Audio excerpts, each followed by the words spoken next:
السلام علیکم ایوریون. نن درته ښایم د خپل کلي مازدیګری او دا به راسره تر اخره پورې ګورئ ځکه چې تاسو له به ډېر خوند درکړي ځکه چې د کلي ماحول ډېر یو خوند کوي.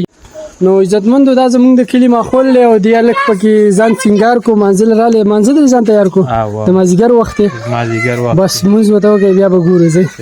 دا جي په وړو ډېر مین سړی دی او واړی ډېر خوښ وي. دا زمونږ هغه خلک اوس راوتی دی چې په کال کې مونږ 2 پیرې زمینداره کوو هم غنم کرو او هم جوار کرو که نه. نو دا اوس هغې جوارو ته راوتي دي. تاسو اوس جوار ریبئ که جوار سپینوئ که ترېشل کوئ دې ته مینهوالو ته څه ووایئ؟ او جی بس مونږ اوس جوار ریبو اوس سپینول اخی اوس یې سپینوئ او جی او کار خو به ګران دی که اسان بارانونه هم دي بس او بارانونه دې وجې له کوټې لیټ کېږي. بس الله دې خیر وکړي او باران خو د الله رحمت دی شکر به وباسو په دې حالتو. بالکل. نو ټول خلک لونه کوي او زمونږ دا یو ورور سره دی که نه دا په کلي کې هسې زما په شان خوشی تشی ګرځي. نه شاید ارشده څه کارونه کوئ اوس نن سبا؟ کارونه خو بس فرنیچر کار کوم. فرنیچر کار کوئ. لونه مونه راته شته؟ لونه نه کوم. لونه نه کوئ؟ بس ښه خبره ده. خپل کلیوالو وړو سره ګیم له راوتی یم وړو خپله لونه وهئ ګورئ. صحیح ده؟ احتیاط به سره کوو. نه داسې نه خپه نازک یم ګورئ بیا به خپه مې ماته ما خو ګیم وکړو او ډېر ستړی شوم دړډه باندې رالی دړډه باندې رالی. اوس د وړو دا ګیم انجوای کوي.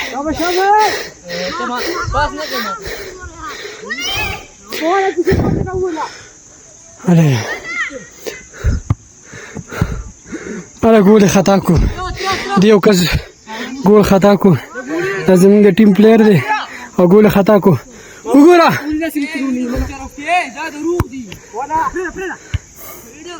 وا یار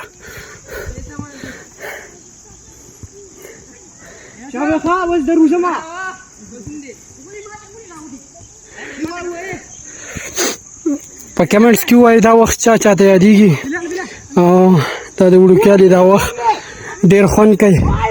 زموږ راوړو خلکو پټي ریبلې او زموږ په کلي کې خو داسې حالت دی ګرونونه نشته دی.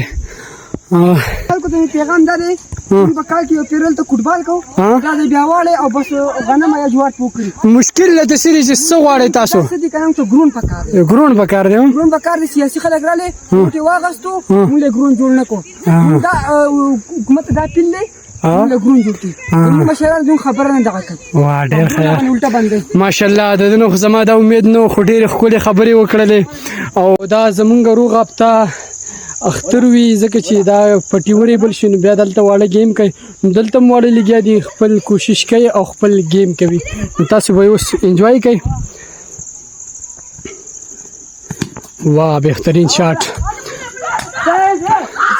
زمونږ خلک ډېر په کیل باندې مین دي او دا تاسو ډبل ورکټ رخ کړی دی دا څنګه چلوي څنګه څو کسان گیم کوي څنګه نه کوي څو کسان گیم کوي په ټیم دوه پیسې ته اخلي څو روپۍ دې اخلي بس 50 روپۍ داخله کسان او بیا په دغه کې څومره ورکوئ څه دې نوم دی په دې فاینل کې بیا څومره ورکوئ؟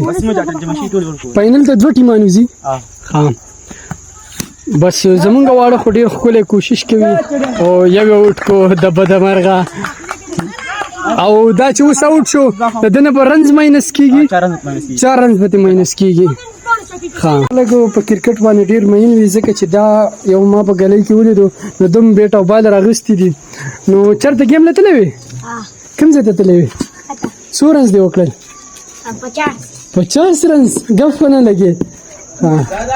نن ته په خپل کلي کې یو داسې شوقي ښایم چې د هغه سره ډېر قیمتي بانګیان وي او ځای ورنه هم غټ رخ کړی. دا ځای تاسو کتلی شئ ډېر غټ ځای دی او دغه چرګانو له ځای رخ کړی دی 15 پرنجي به وي او دا یې سپي دي او ښکلی شوق کوي او دا نانا دی دی هم په بانګیانو ډېر مین دی بانګیان ساتي. دا نجیب دی. نجیبه دا یو بانګي به تا تقریبا په 100 روپۍ اخیستی وي؟ یاره شهزاد بھائی زما سره په دې لاس کې چې کوم چر دی دا ما په 300 روپۍ باندې اخیستی. ښه دا ټول به د څو وي تقریبا؟ یاره دا ټول چرګان چې دا به د یو لږ روپو به د چرګانو ماشاءالله ماشاءالله الکه ماشاءالله ډېر قیمتي بانګیان دي سره غره ها هغه پکې یا 10,000 والا یا 15,000 والا د شلو نه والا تقریبا د 50,000 روپو پورې پکې چرچ دی انجکشن دي کنه د انجکشن چې هغه یو انجکشن په 1500 روپۍ باندې ملاوي دی یو انجکشن هغه د انسانانو ستنې دي پوه شوې هغه موږ د چرګان له وهو چې دیو د پتاقت کې شي دی خولي شي د بڼې نه خولي شي دی جنگ مول لوږي جنگ پم کوي یره رو دا موږ په جنگ له ساتلې دي ها